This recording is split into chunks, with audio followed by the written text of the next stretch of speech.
Hi folks, now I have been asked quite a few times recently, can I run my Focus Mark 1 on E10? Now this is a subject that has cropped up ever since E10 first came out in September 2021. The debates go on and on and on, and everybody has their own little experiences of if they're getting better fuel economy or worse or better performance or not. And the truth is every Mark 1 is absolutely safe to use with E10. Ford even stipulate this. In fact, every Ford since probably the 90s that have plastic fuel tanks and reinforced fuel hoses, forgive the traffic, it's really noisy, plastic fuel tanks and reinforced fuel hoses, pretty much every car is compatible. I think only a Ford Mondeo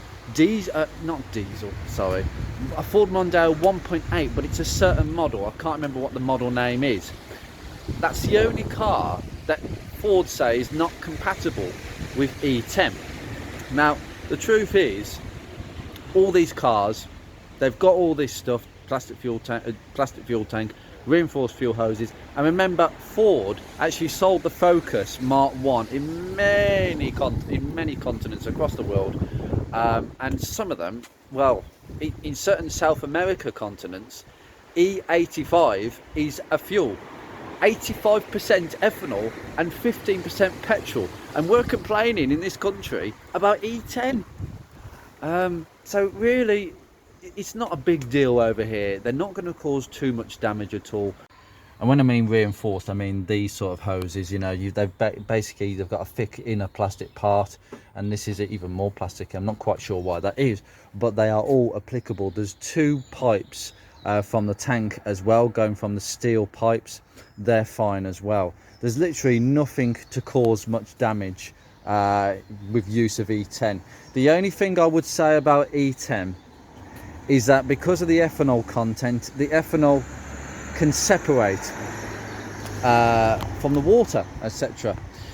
So you have water at the lower part and the petrol mix at the top, so you can get a bit of separating if the car isn't used. If I left this car for a couple of weeks, then the water would separate and sit at the bottom. Now that's not entirely good for any electrical parts, but your fuel pump is protected in this casing. I wouldn't worry too much. Even though the fuel pickup is at the bottom, I wouldn't necessarily think that would be a major issue, but it's something to be very aware of.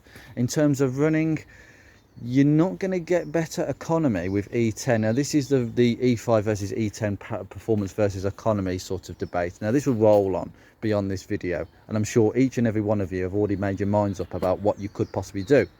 But if you're in your mind, if you're not quite sure about what to do, I would take the advice of what I do. I run this car, being the 1.6, on E10 fuel.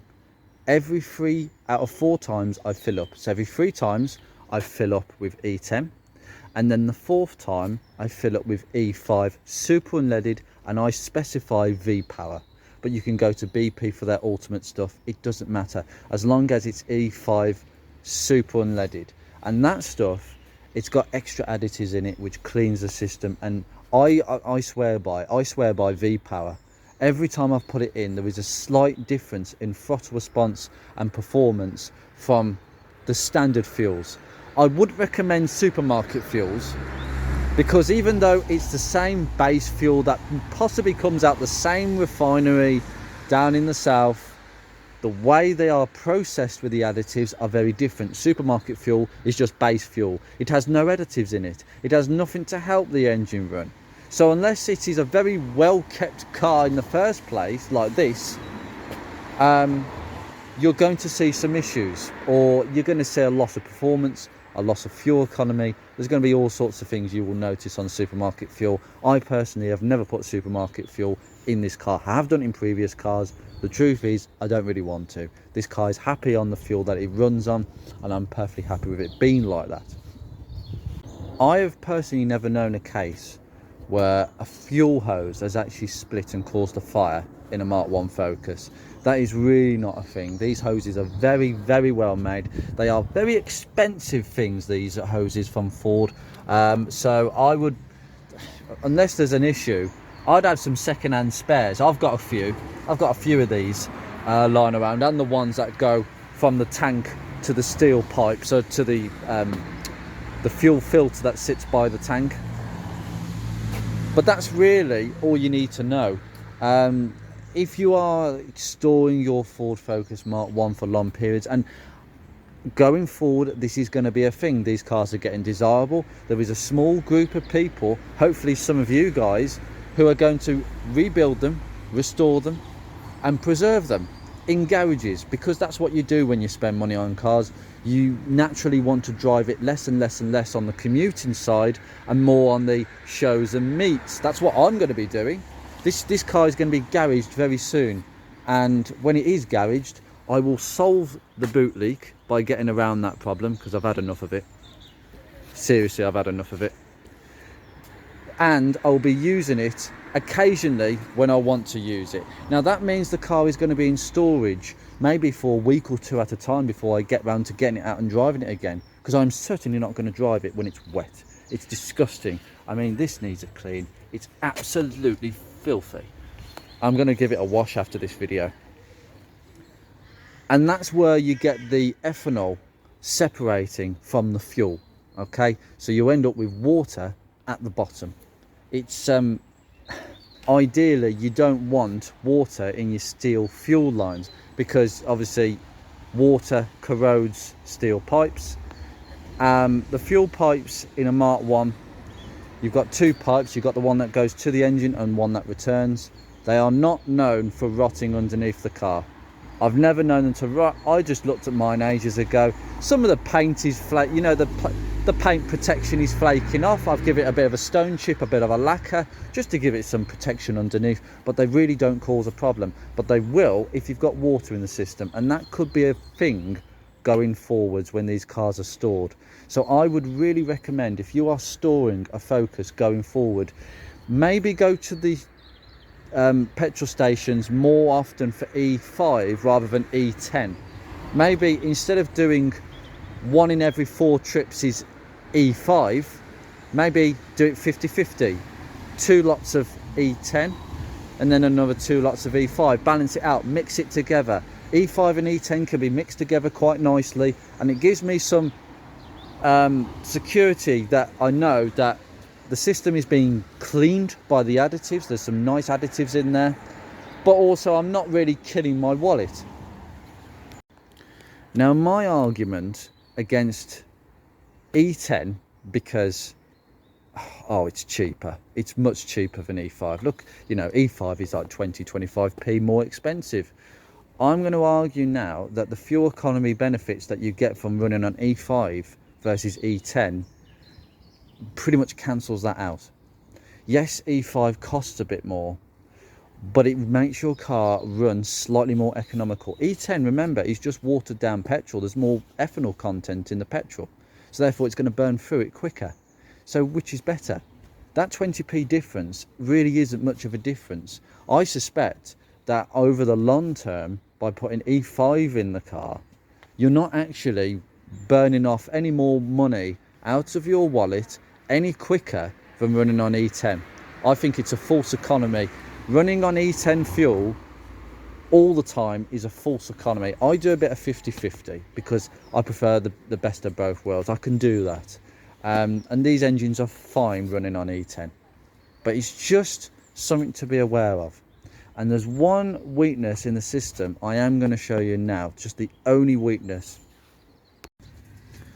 You're going to have to just excuse my disgusting car. This is all going to be washed. It's nicely protected anyway. It will just come off. Now, we got the fuel filler line running into towards the tank. So it goes over the subframe. And it comes to this hose here.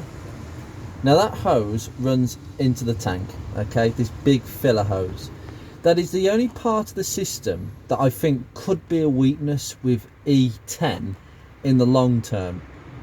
I suspect that it's just a normal rubber hose, EDPM or whatever it's called, okay?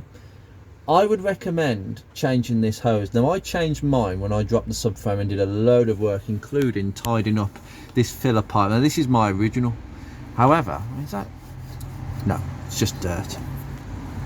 See, it's starting to scab there again, I think, a little bit, or whether that's just dirt as well. I tidied this pipe up because they do corrode, they do rot, but I'm going to cover that in another video. But this hose, I would absolutely change that hose, because I've known them to actually crack and actually leak themselves, and that's just down to age. They're 20 years old. If they haven't been changed, I would fully recommend changing them. I don't think there's any point in delaying that. It is a bit of a faff of a job, but I would think about it the next time you disturb either the fuel pipes or drop the tank. It is a bit of a faff in situ, but once you've got a few things off, it's not too much of an issue. I would look to change that, because by now it'd be hard and maybe cracked and maybe bulging. Now, the new ones from Ford are not cheap. They're about £40, but I reckon you could get one made, and I reckon you can just buy a hose to the correct diameter of the old one with a slight bend in it, because it's sort of like, it goes straight and then it sort of bends a little bit. So you may want to have a look at that.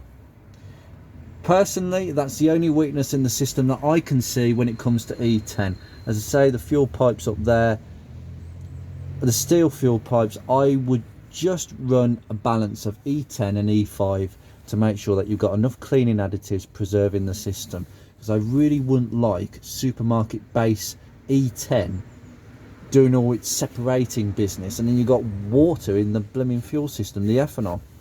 You don't want that. I just had to come in for a second because it just started absolutely haying it down.